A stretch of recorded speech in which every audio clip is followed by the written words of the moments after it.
I was 18 years old when I got married. I belonged to a very conservative family, a Baloch family, where good daughters never say no to their parents. My father wanted me to get married, and all I said was, if that makes you happy, I'll say yes. And of course, it was never a happy marriage. Just about after 2 years of getting married, about 9 years ago, I met a car accident. Somehow my husband fell asleep and the car fell in the ditch. He managed to jump out, saved himself. I'm happy for him. But I stayed inside the car and I sustained a lot of injuries. The list is a bit long. Radius ulna of my right arm were fractured. The wrist was fractured. Shoulder bone and collarbone were fractured. My whole rib cage got fractured. But that injury that changed me and my life completely was the spine injury. Many people came to rescue. They gave me CPR. They dragged me out of the car. And while they were dragging me out, I got the complete transection of my spinal cord. Those 2.5 months in the hospital were dreadful. I was at the verge of despair. One day, doctor came to me and he said, well, I heard that you wanted to be an artist, but you ended up being a housewife. I have a bad news for you. You won't be able to paint again. Next day, doctor came to me and said, your spine injury is so bad, you won't be able to walk again. I took a deep breath and I said, it's all right. Next day, doctor came to me and said, because of your spine injury and the fixation that you have in your back, you won't be able to give birth to a child again. That day, I was devastated. I started to question my existence. Why am I even alive? So what kept me going was, one day I asked my brothers, I know I have a deformed hand, but I'm tired of looking at these white walls in the hospital and wearing these white scrubs. Bring me some colors, bring me some small canvas. I want to paint. So the very first painting I made was on my deathbed, where I painted for the very first time. What an amazing therapy it was. Without uttering a single word, I could paint my heart out. I could share my story. People used to come and say, what lovely painting, so much color. Nobody could see the grief in it. Only I could. And that day I decided that I'm going to live life for myself.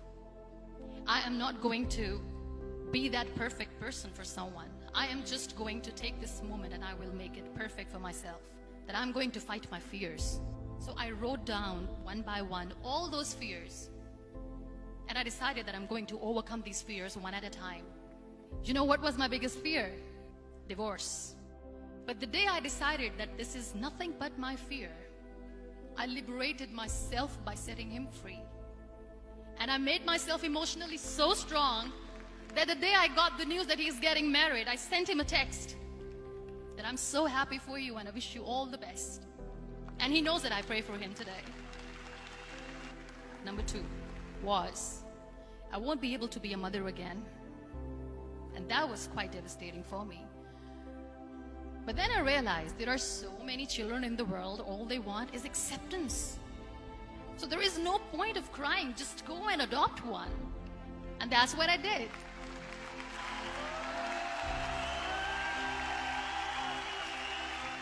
I gave my name in different organizations, different orphanages, and I waited patiently.